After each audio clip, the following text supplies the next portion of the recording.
Hi guys, welcome to सत्या's green world. आज के वीडियो में हम जानेंगे रत्ती यानी कि गुंजा के फायदे और नुकसान। आयुर्वेद में वर्णित गुणकारी पौधों में से एक है रत्ती का पौधा।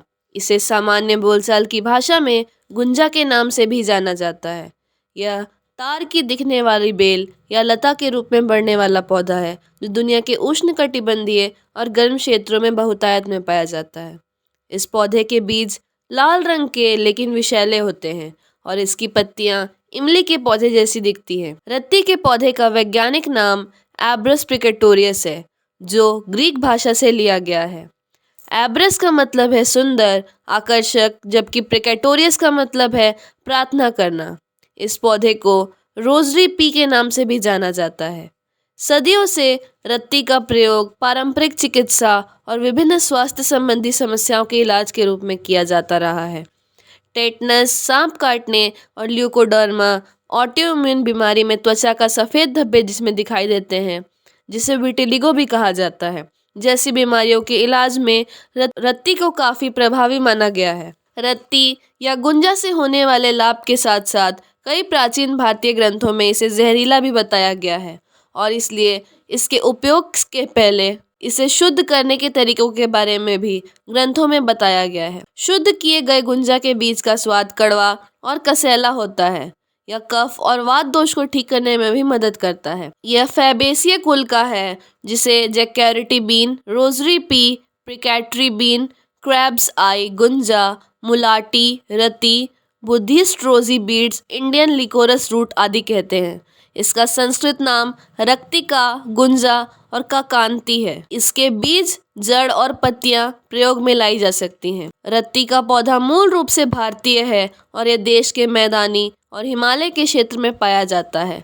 इसके अलावा दुनिया के कई अन्य हिस्से जैसे सीलोन, चीन, दक्षिण अफ्रीका, ब्राज़ील और वेस्ट इंडीज़ में भी रत्ती का पौधा उगाया जाता है। प्राचीन भारत में कीमती पत्थरों और सोने का वजन करने के लिए सुनार, रत्ती के बीज का इस्तेमाल किया करते थे।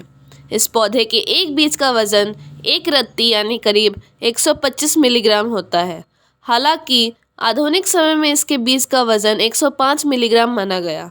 हिंदू ग्रंथों में रत्ती को विशेष तौर पर महत्वपूर्ण वर्णन मिलता है और ऐसा माना जाता है कि गुंजा में कुछ जादुई गुण भी होते हैं। विभिन्न ग्रंथों और किताबों में रत्ती या गुंजा के दो प्रकारों का जिक्र मिलता है। इनमें श्वेत गुंजा या सफ़ेद रत्ती और रक्त गुंजा या लाल रत्ती शामिल है। इन दोनों में से सफ़ेद रत्ती को अत्यधिक विषैला माना जाता है। रत्ती की प्रकृति न्यूरोटॉक्सिक, नसों और मस्तिष्क को नुकसान पहुंचाने वाली, और साइकोटॉक्सिक, शरीर की कोशिकाओं को नुकसान पहुंचाने वाली होती है। इसके अलावा रत्ती में पाए जाने वाले यौगिक एब्रिन की प्रकृति एंटीजेनिक यानी प्रतिजनी होती है। यही कारण है कि यह शरीर में प्रवेश करते ही एंटीबॉडी के उत्पादन को बढ़ावा देता है। एब्रिन एक प्रकार का टॉक्सल्ब्यूमिन है जो आरबीसी संलग्नता का कारण बनता है, जिसके परिणाम स्वरूप हीमोलिसिस होता है और साथ ही फैट की कमी की भी समस्या होती है।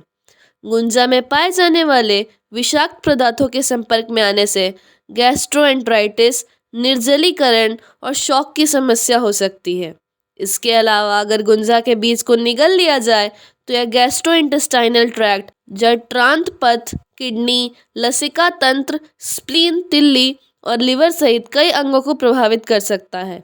इतना ही नहीं, इस पौधे के अर्क के सीधा संपर्क में आने से आंखों को भी नुकसान हो सकता है।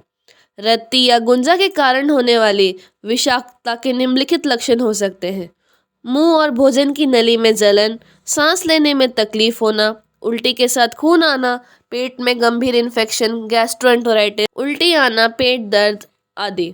उपरोक्त लक्षणों के नजर आने, मुंह में बीज के अवशेष और गैस्ट्रिक एस्पिरिट के माध्यम से रत्ती की विषाक्तता को डायग्नोस किया जा सकता है। अगर समय पर इसका निदान और उपचार हो जाए तो ज़्यादातर मामलों में यह घातक नहीं होता है। रत्ती विषाक्तता होने पर प्राथमिक चिकित्सा के तौर पर सबसे पहले व्यक्ति के वायु मार्ग को साफ किया जाता है और उनके मुंह से बचे किसी भी अवशेष को निकालने का प्रयास किया जाता है। अगर आंखों में इसका संपर्क हो जाए तो आंखों को अच्छी तरह से धो लेना चाहिए।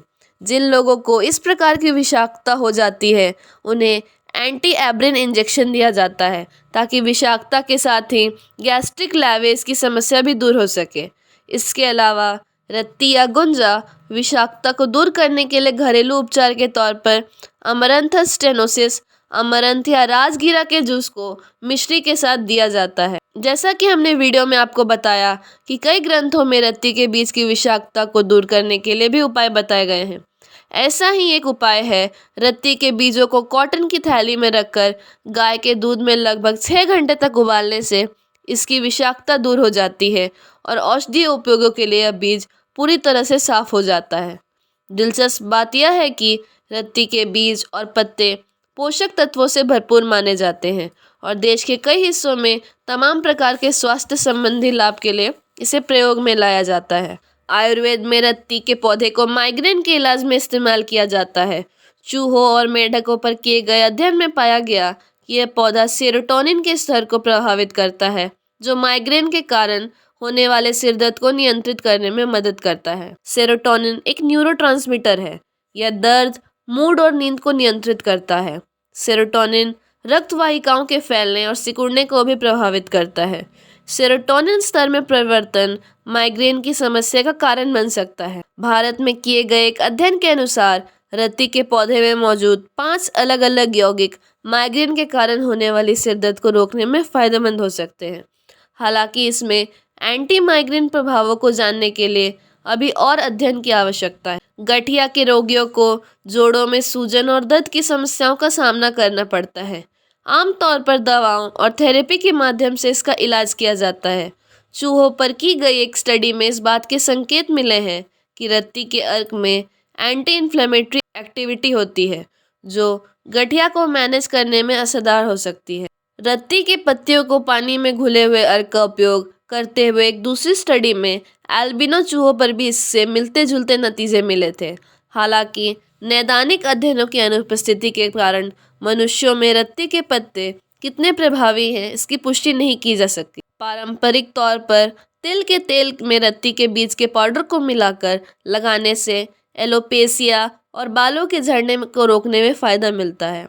भारत में की गई एक इन विट्रो स्टडी में संकेत मिला है कि रत्ती के बीज का अर्क 5 अल्फा रिडक्टेस की गतिविधि को रोकने में मदद करता है। यह टेस्टोस्टेरॉन को डिहाइड्रोटेस्टोस्टेरॉन में बदलने से रोकता है। डिहाइड्रोटेस्टोस्टेरॉन एक एंड्रोजन है जो एंड्रोजेनिक एलोपेसिया या मेल फीमेल पैटर्न बॉल्डनेस के लिए जिम्मेदार होता है। चूहों पर किए गए एक अन्य अध्ययन में पाया गया कि रत्ती के बीज का तेल बालों के विकास को बढ़ावा देने के साथ साथ स्कैल्प में फंगल संक्रमण को कम करने में फायदेमंद होता है। हालांकि इसकी पुष्टि के लिए अभी और क्लिनिकल स्टडीज की आवश्यकता है।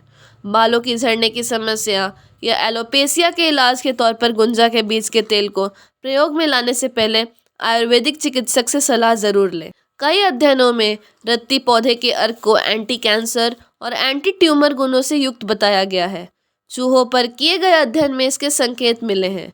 अध्ययन के दौरान शोधकर्ताओं ने चूहों को बीजों का पानी में मिला हुआ अर्क दिया। शोधकर्ताओं ने पाया कि यह सार्कोमा के विकास को कम करने में प्रभावी हो सकता है। इसके अलावा बेंगलोर में किए गए एक लैब टेस्ट में शोधकर्ताओं ने पाया कि रत्ती का अर्क स्तन कैंसर की कोशिकाओं में एपोप्टोसिस को बढ़ावा देने में असरदार है।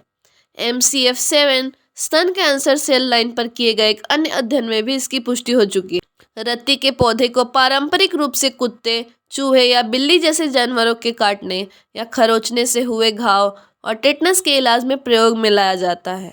इसमें लैक्सेटिव, कामोत्तेजक और एक्सपेक्टोरेंट प्रॉपर्टीज होती हैं।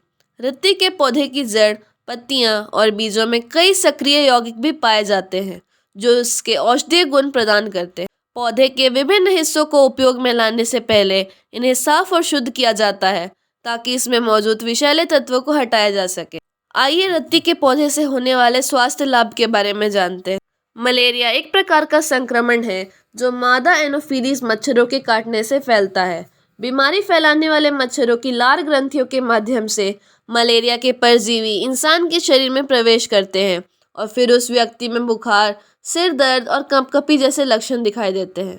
अफ्रीकी देश मेडागास्कर में पारंपरिक रूप से रत्ती के पौधे का उपयोग मलेरिया के इलाज में किया जाता रहा है। इन विट्रो और इन वीवो दोनों ही अध्ययनों में रत्ती के पौधे की पत्तियों के अर्क को एंटी मलेरिया गुणों से युक्त माना गया है। अध्ययनों के अनुसार रत्ती के पौधे का अर्क मलेरिया परजीवी प्लाज्मोडियम को मारने में प्रभावी है, जिससे संक्रमण फैलने से रोका जा सकता है। इसके अलावा चूहों पर किए गए अध्ययन में पाया गया कि रत्ती के पत्तियों का अर्क वजन बढ़ने से रोकने और सफ़ेद रक्त कोशिकाओं और हीमोग्लोबिन को बेहतर बनाने में प्रभावी साबित हो सकता है। भारत में किए गए एक अध्ययन में पाया गया कि रत्ती की पत्तियों का इथेनॉल अर्क प्लाज्मोडियम परजीवी के खिलाफ भी प्रभावी हो सकता है। लैब टेस्ट में पाया गया है कि एब्रस प्रिकेटोरियस के पत्ते, बीज का तेल और जड़ का अर्क निम्न प्रकार के बैक्टीरिया के खिलाफ असरदार है। स्टैफिलोकोकस ऑरियस, जो कि मुलायम ऊतकों और त्वचा को प्रभावित करता है। एंटेरोकोकस फैकेलिस, जो कि यूरिन इन्फेक्शन का कारण बनता है। स्यूडोमोनास एरुजिनोसा, न्यूमोनिया और रक्त संक्रमण का जो कारण बनता है। ई कोलाई, दस्त और पेचिश का कारण बनता है। भारत में किए गए एक अध्ययन में पाया गया कि प्रिकेटोरियस का एंटीमाइक्रोबियल गुण इसमें पाए जाने वाले फ्लेवोनॉल्स, एल्कलॉइड्स, ग्लाइकोसाइड्स और फेनॉल्स जैसी यौगिकों का कारण होता है। वैसे तो डायबिटीज़ के इलाज में रत्ती के पौधे का रस या अर्क कितना प्रभावी है, इस बारे में कोई क्लिनिकल डेटा उपलब्ध नहीं है। बावजूद इसके दक्षिण अफ्रीका की कुछ जनजातियों में पारंपरिक रूप से डायबिटीज़ को मैनेज करने के लिए इसका प्रयोग किया जाता रहा है। इसके अलावा प्री क्लिनिकल अध्ययनों से भी ये संकेत मिलते हैं कि इस पौधे के विभिन्न हिस्से ब्लड शुगर को नियंत्रित करने में प्रभावी हो सकते हैं। भारत में किए गए एक ऐसे ही अध्ययन में पाया गया कि एब्रस प्रिकेटोरियस के पत्ते के अर्क में एंटी हाइपरग्लाइसेमिक गुण पाया जाता है, जो शरीर में इंसुलिन स्राव को बढ़ावा देता है। एक अन्य अध्ययन में पाया गया कि रत्ती के पत्तियों का अर्क अग्नाशय में मौजूद क्षतिग्रस्त बीटा कोशिकाओं को ठीक करने में मदद करता है। इसके अतिरिक्त इस पौधे का अर्क डायबिटीज़ मेलिटस से जुड़े वजन बढ़ने की समस्या को कम करने में भी मददगार हो सकता है। डायबिटिक खरगोशों पर किए गए एक अध्ययन में वैज्ञानिकों ने पाया कि रत्ती के पौधे में पाया जाने वाला मेंथॉल क्लोरोफॉर्म अर्क में एंटी हाइपरग्लाइसेमिक गुण होता है, जिसका असर क्लोरोप्रोपामाइड नाम की दवा के समान होता है, जिसका इस्तेमाल टाइप 2 डायबिटीज़ को मैनेज करने में किया जाता है। इन फायदों के अलावा रत्ती के निम्न स्वास्थ्य फायदे भी हो सकते हैं। अफ्रीका के कुछ हिस्सों में रत्ती के बीज का उपयोग दर्दनाक सूजन और तपेदिक के उपचार के लिए किया जाता है। कंजक्टिवाइटिस, अर्टिकेरिया और एक्जिमा जैसी बीमारियों के उपचार में भी आयुर्वेदिक डॉक्टर रत्ती का प्रयोग करते रहे। माना जाता है कि चावल के स्टार्च यानी माड़ के साथ 1 ग्राम रत्ती के बीज के पाउडर का सेवन करने से 15 दिनों के भीतर लिकोरिया को कम करने में मदद मिल सकती है। सर्दी और बुखार के इलाज में भी रत्ती के पत्तों को कारगर माना गया है। मक्खन या घी के साथ रत्ती के बीज लगभग 100 ग्राम के सेवन से पेट के दर्द को कम करने में मदद मिल सकती है। रत्ती की सूखी जड़ों से बने काढ़े का उपयोग हेपेटाइटिस और ब्रोंकाइटिस के इलाज के लिए किया जाता है। रेबीज से बचाव के लिए भी रत्ती को प्रभावी औषधि माना जाता है। दूध के साथ लगभग 6 ग्राम रत्ती के बीज का सेवन करने से घुटनों के दर्द से राहत मिलती है। ल्यूकोडर्मा या विटिलिगो और मुहासे के इलाज के लिए पारंपरिक दवाओं में रत्ती के पौधे का प्रयोग किया जाता रहा। कच्चा सेवन करने पर रत्ती का पौधा जहरीला हो सकता है। हालांकि विषहरण प्रक्रिया के बाद भी पौधे के कुछ संभावित दुष्प्रभाव हो सकते हैं, जिसमें निम्नलिखित शामिल हैं। रत्ती के सेवन से गर्भपात का खतरा होता है, लिहाजा गर्भवती महिलाओं को इसका सेवन से बचना चाहिए। रत्ती को एंटी स्पर्मेटोजेनिक माना जाता है, यानी यह शुक्राणु उत्पादन की प्रक्रिया को भी प्रभावित कर सकता है। रत्ती में एंटी हाइपरग्लाइसेमिक प्रभाव देखा गया है। यदि आपको लो ब्लड शुगर की समस्या है या फिर ब्लड ग्लूकोज को नियंत्रित करने के लिए दवाओं का सेवन कर रहे हैं, तो रत्ती के सेवन से पहले डॉक्टर से सलाह ज़रूर लें। यदि आपको लंबे समय से कोई बीमारी है या पहले से किसी दवा का सेवन कर रहे हैं, तो रत्ती को प्रयोग में लाने से पहले चिकित्सक से परामर्श जरूर लें। रत्ती एक जहरीला पौधा है और अगर बेहद कम मात्रा में भी इसे कच्चा खाया जाए तो यह जानलेवा साबित हो सकता है। इस पौधे को किसी भी रूप में प्रयोग में लाने से पहले किसी अनुभवी आयुर्वेदिक चिकित्सक से परामर्श कर लेना चाहिए। तो फ्रेंड्स, कैसी लगी आपको ये वीडियो? ऐसी ही अन्य वीडियोस के लिए हमारे चैनल को सब्सक्राइब करें। वीडियो अच्छी लगी हो तो उसे लाइक करें, शेयर करें। Thanks for watching.